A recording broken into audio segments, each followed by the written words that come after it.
மற்றொரு முக்கிய செய்தி, ரவீந்தர் சந்திரசேகரனிடம் அமலாக்கத்துறை விசாரணை நடைபெற்று வருகிறது. படங்கள் தயாரிப்பதற்கும் தயாரிப்பாளர் ரவீந்திரன் அமலாக்கத்துறை விசாரணை. திரைப்பட தயாரிப்பாளர் ரவீந்திரன் சந்திரசேகரனிடம் அமலாக்கத்துறை அதிகாரிகள் தீவிர விசாரணை மேற்கொண்டு வருகிறார்கள். தற்போதைய அண்மை செய்தி இது குறித்து நமது குமுதம் செய்தியாளர் சுப்பிரமணியன் தரும் தகவல்களை கேட்கலாம். அதாவது, தயாரிப்பாளர் ரவீந்திரன் சந்திரசேகரனிடம் அமலாக்கத்துறை விசாரணை ஏன் நடக்கிறது, எங்கு நடக்கிறது, எப்பொழுது இந்த விசாரணை நிறைவடையும், இந்த விசாரணை குறித்த ஏதாவது தகவல்கள் வந்திருக்கிறதா? வணக்கம். அமலாக்கத்துறை அதிகாரிகள் இன்று சென்னையில் 5 இடங்களில் சோதனை நடத்தி கொண்டிருக்கிறார்கள். அதில் 2 தயாரிப்பாளர்களுடைய சொந்தமான இடங்களில் சோதனை என்பது மேற்கொள்ளப்பட்டு வருகிறது. அதில் ஒருவர் ரவீந்தர் சந்திரசேகரன்.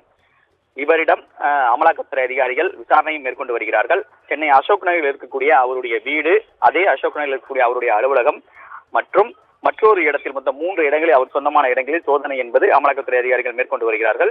சட்டவிரோத பண பரிமாற்ற புகாரின் அடிப்படையில் இந்த சோதனை என்பது மேற்கொள்ளப்பட்டு வருகிறது. ரவீந்திரன் சந்திரசேகரன் லிப்ரா புரொடக்ஷன்ஸ் என்ற தயாரிப்பு நிறுவனத்தை நடத்தி வருகிறார். இந்த தயாரிப்பு நிறுவனத்தின் மூலமாக 8க்கும் மேற்பட்ட திரைப்படங்களை அவர் தயாரித்திருக்கிறார்.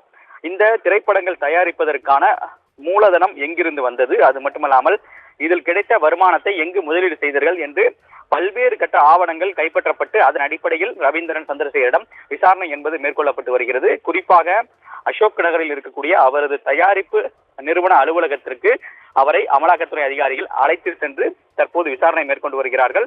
அது மட்டுமல்லாமல் ஏற்கனவே கடந்த 2023ஆம் ஆண்டு 16 கோடி ரூபாய் மோசடி வழக்கில் ரவீந்திரன் சந்திரசேகர் கைது செய்யப்பட்டார்.